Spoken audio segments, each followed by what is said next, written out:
खानापूर तालुक्यातील जंगल परिसरात राहणाऱ्या नागरिकांना मूलभूत सुविधा उपलब्ध करून देण्याबाबत जिल्हाधिकारी मोहम्मद रोशन यांनी खानापूर येथे बैठक आयोजित केली होती। या बैठकीदरम्यान हक्की पिक्की जमातीच्या नागरिकांनी जिल्हाधिकाऱ्यांचे विशेष पद्धतीने स्वागत केले। आधार कार्ड, रेशन कार्ड यासह सरकारकडून मिळणाऱ्या मूलभूत सुविधा उपलब्ध करून देण्यासाठी बैठक आयोजित केल्याबद्दल हक्की पिक्की जमातीच्या नागरिकांनी समाधान व्यक्त केले।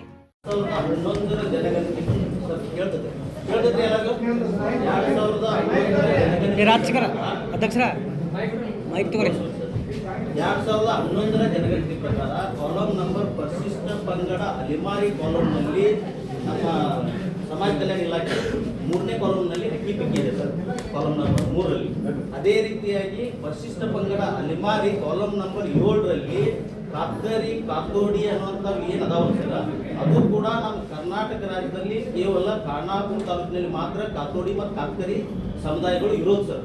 ಅವತ್ತಿನ ಜನಗಣತಿ ಪ್ರಕಾರ 276 ಕಾತ್ತರಿ ಸಮುದಾಯ ಇದೆ ಸರ್। ಮತ್ತೆ ಹಕ್ಕಿ ಪಿಕ್ಕಿ ಸಮುದಾಯ 11,892 ಹಕ್ಕಿ ಪಿಕ್ಕಿ ನಮ್ಮ ಎಂಟರ್ ಸ್ಟೇಟಲ್ಲಿ ಇದೆ ಸರ್ 2011ರಿಂದ। ಆ 5 ಜಿಲ್ಲೆಗಳಿಗೆ ಏನು ಸಮೀಕ್ಷೆ ಆಗಿ ಅವಾಗ ಏನು ಫಾರೆಸ್ಟ್ ಆ್ಯಕ್ಟ್ ಬರುತ್ತೆ ಸರ್, ಅವ್ರು ಶಿಫ್ಟ್ ಮಾಡಿದ್ರು। ಇಲ್ಲಿ ಕೆಲವೊಂದು ಭಾಗಗಳಿಗೆ ಏನು ಹಳ್ಳಿಗಳಲ್ಲಿ ಉಳಿದು ಸರ್, ಇಲ್ಲಿ ನೆಟ್ವರ್ಕ್ ಸಮಸ್ಯೆ, ಒಬ್ಬರು ಅಧಿಕಾರಿಗಳು ಹೋಗದಿರೋ ಪರಿಸ್ಥಿತಿ, ಇಲ್ಲಿ ಕಾಲ್ನಡಿಗೆಯಿಂದ ಸಂಚಾರ ಮಾಡಬೇಕು। ಹೀಗಾಗಿ ಕಾರ್ಡ್ಗಳಲ್ಲಿ ಸರಿಯಾದ ರೀತಿಯಿಂದ ಮಾಹಿತಿಯಿಂದ ಈಗ ವಂಚಿತ ಅದು ಸರ್, ನಿಖರವಾದ ಮಾಹಿತಿಯಿಂದ ಇಲ್ಲದಕ್ಕಾಗುತ್ತೆ। ಪೂರ್ವಾಚರ ಕಾಲದಿಂದನೂ ಇವರು ಯಾವುದೇ ವಿದ್ಯಾಭ್ಯಾಸ ಇಲ್ಲ, ಜನಗಳ ಮಧ್ಯೆ ಸಂಪರ್ಕ ಇಲ್ಲ, ಕಾಡಿನನ್ನು ನಂಬಿಕೊಂಡು ನಿರಂತರವಾಗಿ ಸಾವಿರಾರು ವರ್ಷಗಳಿಂದ ಕಾಡು ಜೊತೆಗೆ ಬಂದ ಸರ್। ಈಗ ಪ್ರತಿಯೊಂದಕ್ಕೂ ದಾಖಲಾತಿಗಳು, ಕಾಸ್ಟ್ ಸರ್ಟಿಫಿಕೇಟ್ ಎಲ್ಲಕ್ಕೂ ದಾಖಲಾತಿಗಳು ಬೇಕು। ಈಗ ಮಕ್ಕಳ ಶಿಕ್ಷಣಕ್ಕೋಸ್ಕರ, ಮುಂದಿನ ಭವಿಷ್ಯಕ್ಕೋಸ್ಕರ ನಾವು ಇವರಿಗೆ ಬೆಂಬಲ ಕೊಡತ್ತೇವೆ ಸರ್। ನಿರ್ದಿಷ್ಟವಾಗಿ ಯಾರಿಗೆ ಅವಶ್ಯಕತೆ ಇದೆ, ಇದು ನಿರ್ದಿಷ್ಟವಾಗಿ ಇವರೇ ಹಕ್ಕಿ ಪಿಕ್ಕಿ, ಇವರೇ ಕಾಪ್ಕರಿ ಅನ್ನುವಂಥದ್ದನ್ನು ತಮ್ಮ ಅಧಿಕಾರಿಗಳ ಜೊತೆಗೆ, ಫಾರೆಸ್ಟ್ಗಳ ಜೊತೆಗೆ ಮತ್ತು ಸಂಬಂಧಪಟ್ಟ ಯಾರ್ಯಾರು ಬರ್ತಾರೆ ಸರ್, ಅವ್ರ ಜೊತೆಗೆ ಇದನ್ನೊಂದು ಶೀಘ್ರದಲ್ಲಿ ಸಮೀಕ್ಷೆ ಮಾಡಬೇಕು ಸರ್। ಯಾಕಂದರೆ 2000 ಎಷ್ಟು ಕುಟುಂಬಗಳಿದ್ದಾವೆ ಕಾತ್ಕರಿ ಸರ್ 49 ಎಲ್ಲರಿಗೂ ಜಾತಿ ಪ್ರಮಾಣ ಪತ್ರ ಇದೆಯಾ? ಜಾತಿ ಪ್ರಮಾಣ ಪತ್ರ ಕೆಲವರು ಪಡೆದಿದ್ದಾರೆ ಸರ್, ಕೆಲವರು ಪಡೆದಿದ್ದಾರೆ ಈ 49 ಅಂತ ಯಾವ ಮಾಹಿತಿ ಪ್ರಕಾರ ಇದೆ ಸರ್? ನಾವೇ ನಮ್ಮ ಇಲಾಖೆಯಿಂದ ಮಾಡಿದ್ವಿ।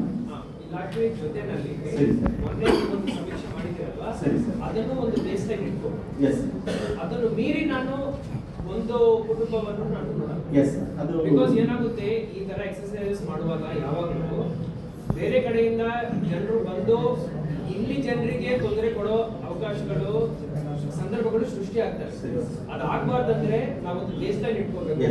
ಆ ಬೇಸ್ ಲೈನ್ ಮೀರಿ ನಾವು ನಮ್ಮ स्कोप एक्सपॅन्ड ಮಾಡಿ जंगल परिसरात वास्तव्यास असलेल्या हक्की पिक्की जमातीला सरकारच्या सर्व योजना व सुविधा मिळाव्यात असे निर्देश जिल्हाधिकाऱ्यांनी दिले। या जमातीतील अनेक नागरिकांना आजपर्यंत आधार कार्ड आणि मतदार ओळखपत्र मिळालेले नाही। ही सर्व कामे तहसीलदारांनी स्वतः पुढाकार घेऊन पूर्ण करून द्यावीत असे निर्देश जिल्हाधिकारी मोहम्मद रोशन यांनी संबंधित अधिकाऱ्यांना दिले। ಯೋಚನೆ ಮಾಡಿದ ನಂತರ ನನ್ನ ಅಧಿಕಾರಿಗಳಿಗೆ ನಾನು ಹೇಳಿದ್ದೆ, ನನಗೆ ಯೋಚನೆ ಮಾಡಲಿಕ್ಕೆ ಸ್ವಲ್ಪ ಸಮಯ ಹಕ್ಕಿ ಪಿಕ್ಕಿದ್ದು ನನಗೆ ಸ್ವಲ್ಪ ಲಾಸ್ಟ್ 2-3 ಮಂತ್ಸ್ ಇಂದ ಮಾಹಿತಿ ಇದೆ। ಈ ಕಾಟ್ಕರಿದೇನಿದೆ ಈಗ ಪ್ರಸ್ತಾಪಕ್ಕೆ ಬಂದು ನಾನು ಸಮಯ ತಗೊಳ್ತೀನಿ, ಓದ್ತೀನಿ, ನಾನೊಂದು ನಿರ್ಧಾರಕ್ಕೆ ಬರ್ತೀನಿ, ಆಮೇಲೆ ನಾನು ಡೈರೆಕ್ಷನ್ಸ್ ಕೊಡ್ತೀನಿ। ಅಲ್ಲಿ ಮಠ no action to be taken on the ground till I die. Yes sir, last ಒಂದು ಕೇಳಿ, 5ನೇ ಪೇಜ್ ಬಕ್ಷಿರಾಜಪುರ ಅಂತೇಳಿ ಕೇಂದ್ರ ಸರ್ಕಾರದ ಯೋಜನಾ ನಿಧಿಯಿಂದ ಹಕ್ಕಿ ಪಿಕ್ಕಿ ಕಾಡು ಜನರಿಗಾಗಿ ನಿರ್ಮಿಸಲ್ಪಟ್ಟ ನೆಲೆಬಿಡು 1958 ಸರ್, 1958 ಕರ್ನಾಟಕ ಯಾದಗಿರಿ ಆಲ್ಮೋಸ್ಟ್ ಅಲ್ಲಿ ಕ್ಯಾಂಪ್ ಇದೆ, ಶಿವಮೊಗ್ಗದಲ್ಲಿ ಕ್ಯಾಂಪ್ ಇದೆ, ಅದು ಸೆಂಟ್ರಲ್ ಗೌರ್ಮೆಂಟ್ ಕೊಟ್ಟಿದೆ ಸರ್ ಅವತ್ತೇ। ಇದೆಲ್ಲಿ ಯಾದಗಿರಿ ಸರ್, ಯಾದಗಿರಿ ಯಾದಗಿರಿ ಜಿಲ್ಲೆ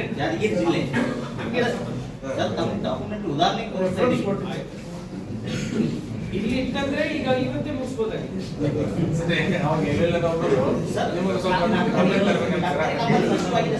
ಏನಂದ್ರೆ ಆಯ್ತು, ರಾಜಶೇಖರ್ ಮಲ್ಲೇಶ್ವರ ನೀವು ರಿಸರ್ಚ್ ಮಾಡಿದ್ರಿ, ಒಳ್ಳೇದು, ನಾನು ಸ್ವಲ್ಪ ಓದ್ತೀನಿ, ಈ ಫೈಲ್ ಓದಿ ಮುಂದಿನ ಮೀಟಿಂಗ್ ಬರುವಾಗ ಒಂದು 20-21 ದಿವಸದ ಒಳಗಡೆ ನಾನು ಸ್ವಲ್ಪ ಒಂದು ನಿರ್ಧಾರಕ್ಕೆ ಬಂದು ನಾನು ಡೈರೆಕ್ಷನ್ಸ್ ದಯವಿಟ್ಟು ಕೈ ಮುಗಿದು ಸರ್, ಅಧಿಕಾರಿಗಳು ನಿರ್ಲಕ್ಷ್ಯ ತೋರಿಸಿದಾಗ ಮಳೆ ಬರೋದ್ರೊಳಗೆ ಏನಾದ್ರು ಒಂದು ಅಂತ್ಯ ಅಧಿಕಾರಿಗಳು ಯಾವಾಗಲೂ ನಾವೆಲ್ಲರೂ ನಾವು ಅಧಿಕಾರಿಗಳು ನಾವೆಲ್ಲರೂ ಅಧಿಕಾರಿಗಳು ಸಾರ್ವಜನಿಕ ಕೆಲಸ ಮಾಡಲಿಕ್ಕೆ ಯಾವಾಗಲೂ ಉತ್ಸುಕತೆಯನ್ನು ತೋರಿಸ್ತೀವಿ. ಸಾರ್ವಜನಿಕ ಕೆಲಸ ಮಾಡೋದ್ರಲ್ಲಿ ನಮಗೆ ಬಹಳ ಖುಷಿನೂ ಸಿಗುತ್ತೆ. ಆ ದೃಷ್ಟಿಯಲ್ಲಿ ನಾವು ಕೆಲಸನೂ ಮಾಡ್ತೀವಿ. ನಮಗೆ ಸ್ವಲ್ಪ ಸಮಯ ಕೊಡಿ, ಯೋಚನೆ ಮಾಡಲಿಕ್ಕೆ ಒಳ್ಳೆ ಡೈರೆಕ್ಷನ್ಸ್ ನಾನು ಇವರೆಲ್ಲರೂ ಕೊಡ್ತೀನಿ. ಅದರ ಪ್ರಕಾರ ಮುಂದಿನ ಕ್ರಮ ವಹಿಸ್ತೀನಿ. ನಾವು ಮಿಸ್ಟರ್ ಮಲ್ಲೇಶ್ ಸ್ಪೀಕ್. ಎಲ್ಲರೂ ಶಾಂತರು ಈಗ ಎಲ್ಲ ಕೊಡ್ತಾ ಮಾತಾಡೋದು ಸರ್. ದೇವರು ಕೊಡ್ದಾಗೆ ಪೂಜಾರಿ ಕೊಡ್ತಾರೆ ಈ ಪರಿಸ್ಥಿತಿ ನಮ್ದಾಗಿ सर सर मोहम्मद रोशनी सर आप आए और रोशनी लाए सर हमारे जिंदगी में चपाड़े का बट सर हम लोग के बहुत 5,000 years बैक जो हमारे पास था सर 21st सेंचुरी में अभी तक हम ऐसे ये मेरे भाई लोग बहन लोग हैं ना सर, हम उनके साथ में हम आज अच्छे सिटी में रहते थे, हम जी रहे थे, लेकिन अभी तक उनके गांव में कोई भी तो इतना परिस्थिति खराब कर जिन लोगों को खाना नहीं मिला था उस वक्त मेरे लोग पत्ता का कोई खाना नहीं देते।